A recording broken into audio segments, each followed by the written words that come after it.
That wild keening sound, was it coming from my own throat? The bed seemed to fall away beneath me, and I spun down into darkness. You will not last the night. You will not last. Sophia was lying. How could it be that in a matter of hours life would be taken from me? The doctor was wrong. He had to be. I was barely out of childhood. The pain in my head grew worse, and my limbs spasmed. Then, through my sobs, I heard a familiar voice. "My beloved queen," Otto said softly.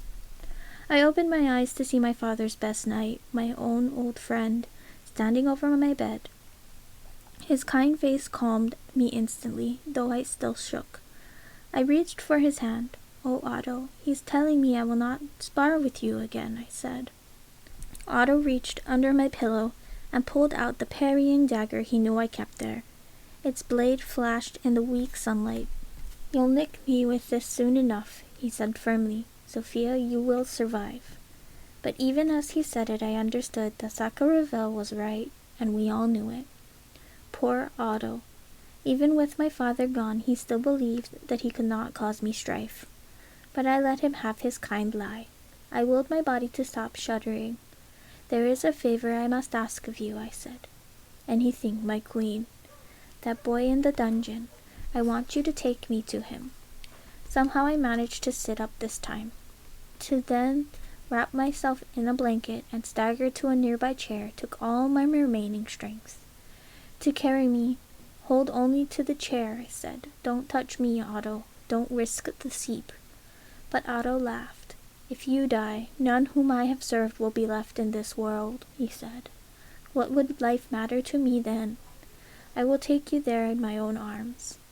And so he picked me up, the way he used to do when I was very small, and he carried me, shivering, the long way to the dungeon. Gaddis opened the heavy door, greeted us with a snarl. He was not used to having his domain disturbed so often. "You again," he said to me, his eyes bulging like boiled eggs. "And looking worse than some of the captives, I'd add. Do not speak to your queen that way," I snapped. "The king," he said, stepping back. "Gone." I nodded, and his eyes widened even more. But Gaddis did not seem aggrieved by the knowledge, only surprised. "I will see the prisoner," I said coldly. Already he had recovered enough to sneer at us. "Which one?" he asked. "I would not miss this wretch if death took me." "You know which one," I said through clenched teeth. Grumbling, Gaddis produced a key and led us down a crumbling passage to a dark, dank cell. "The king bade me move him to our most luxurious quarters," he said, and gave a ghastly laugh. In the corner of the cell lay a crumpled pile of rags. "Raphael," I called. Even my voice seemed to shiver. "Is that you?" The pile of rags moved, and a dark head lifted itself up. In the torchlight I saw the glint of his eyes. His gaze was as unflinching as ever. "Good day, princess. Or is it evening? It's impossible to tell." He gestured weakly to the room. "I regret that I have no manure to throw at you. While there's plenty of rat dung, it's really too small to be truly effective." "I think you made your point well enough the first time," I said. Gently, Otto sent me down, and I used the bars of Raphael's cell to hold myself up. "So have you come to laugh at my fate?" "I have come to pardon you." Raphael blinked at me. "The king changed his mind?" he asked. "The king is dead." A shadow seemed to cross over his face. Maybe Raphael had not really wished for the death of my father. But he wiped his brow with his filthy hand and said nothing. "I forgive you for what you did," I said. Raphael laughed weakly. "That's very noble of you, but I don't need your forgiveness." He turned away from me, and as he did so, his ragged shirt slipped over his shoulder.